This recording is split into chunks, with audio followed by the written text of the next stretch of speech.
Dengan menambah wawasan luas tentang mengelola keuangan, kamu tidak akan asal dalam mengatur pendapatan yang tidak jelas peruntukannya untuk apa. Wawasan yang luas akan membentuk pola pikirmu untuk memperlakukan uang dan penghasilan dengan sangat bijak, sehingga perencanaan keuangan tidak hanya ada di angan-angan atau sebatas perencanaan di atas kertas saja.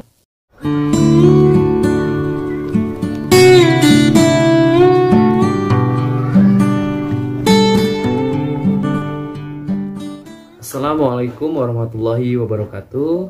Halo Sobat Arah, nama saya Aris. Selamat datang di podcast Arah Channel. Oke, pada pembahasan kita kali ini kita akan membahas tentang cara mengelola keuangan dengan baik dan benar.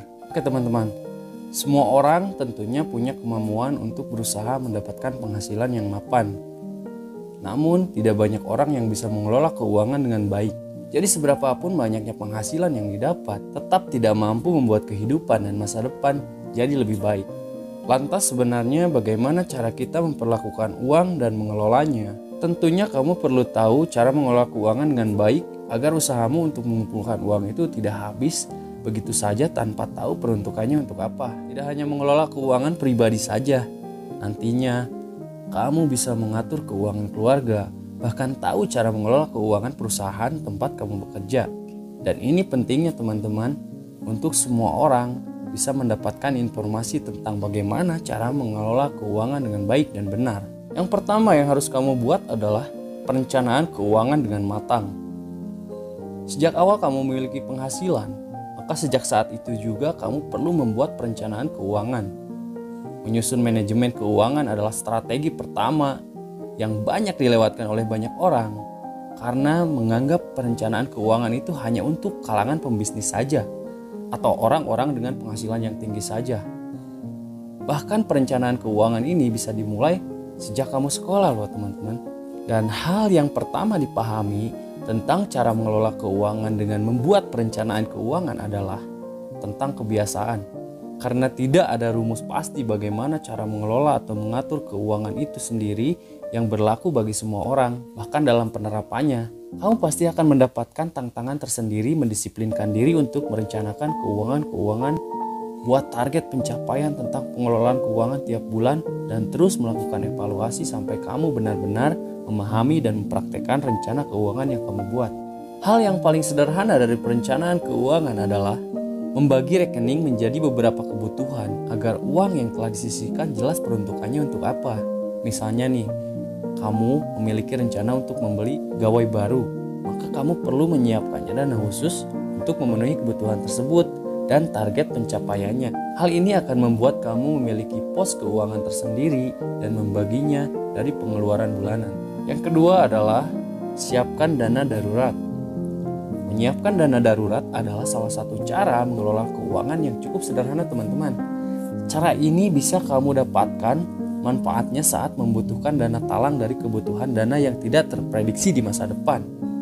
Nah, dengan adanya pos dana darurat ini, kamu tidak akan mengambil jatah pengeluaran bulanan atau tabungan khusus yang telah kamu buat. Ada baiknya kamu memanfaatkan cara ini agar dapat membuat anggaran keuangan pribadi.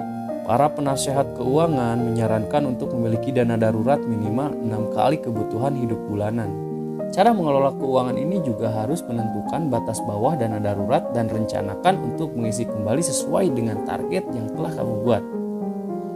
Ketika kamu menggunakannya untuk urusan dadakan nih misalnya, dengan menjaga dana darurat tetap aman, maka akan mencegah kemungkinan kamu mengambil hutang di masa depan yang akan menyulitkanmu untuk menata keuangan lagi. Yang ketiga, melek investasi. Cara mengelola keuangan pribadi ataupun usaha yang cukup populer saat ini adalah berinvestasi. Banyak sekali sarana investasi yang bisa kita pilih untuk menyelamatkan penghasilan kita saat ini dan mempersiapkan di masa tua yang akan datang.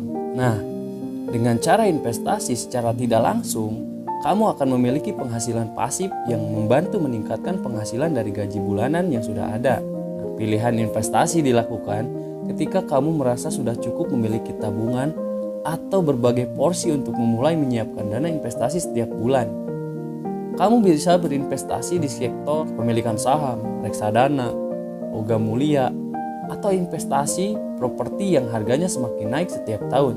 Dan tahukah kamu Kalau asuransi dan investasi itu tidak kalah pentingnya, bahkan justru saling melengkapi demi pengelolaan keuangan yang optimal. Yang keempat, masih investasi. Cuma bedanya ini adalah investasi dalam hal pengembangan diri. Jangan berpikir jika perencanaan keuangan hanya berhubungan dengan finansial saja. Pasalnya banyak orang sukses dan kaya bisa berhasil karena mereka juga berinvestasi dalam pengembangan dirinya sendiri. Kamu bisa menyisihkan uangmu untuk mengikuti kelas seminar yang membahas tentang cara mengelola keuangan dan potensi investasi. Dengan menambah wawasan luas tentang mengelola keuangan, kamu tidak akan asal dalam mengatur pendapatan yang tidak jelas peruntukannya untuk apa. Wawasan yang luas akan membentuk pola pikirmu untuk memperlakukan uang dan penghasilan dengan sangat bijak, sehingga perencanaan keuangan tidak hanya ada di angan-angan atau sebatas perencanaan di atas kertas saja. Oke, yang kelima, kita harus mencatat pengeluaran bulanan secara terperinci. Dengan mencatat semua pengeluaran setiap bulan, kamu bisa memetakan mana kebutuhan yang bisa dipangkas atau bahkan dialokasikan ke sektor lain. Nah, cara ini bisa membuat kamu mengelola keuangan pribadi menjadi lebih rinci. Catatan ini juga bisa terus dievaluasi agar kamu bisa tetap bertahan hingga akhir bulan tanpa mengganggu pos rekening tabungan dan investasi. Dan kebanyakan orang itu mulai menghemat di akhir bulan, betul? Karena tidak mencatat pengeluaran sehingga terlalu boros di awal bulan. Nah, kenapa bisa terlalu boros di awal bulan? Karena merasa saldonya masih banyak. Baik teman-teman, itulah ulasan tentang 5 cara mengatur keuangan dengan baik dan benar agar uang kalian teralokasikan untuk hal-hal yang bermanfaat. Akhir kata, saya Aris pamit undur diri. Assalamualaikum warahmatullahi wabarakatuh.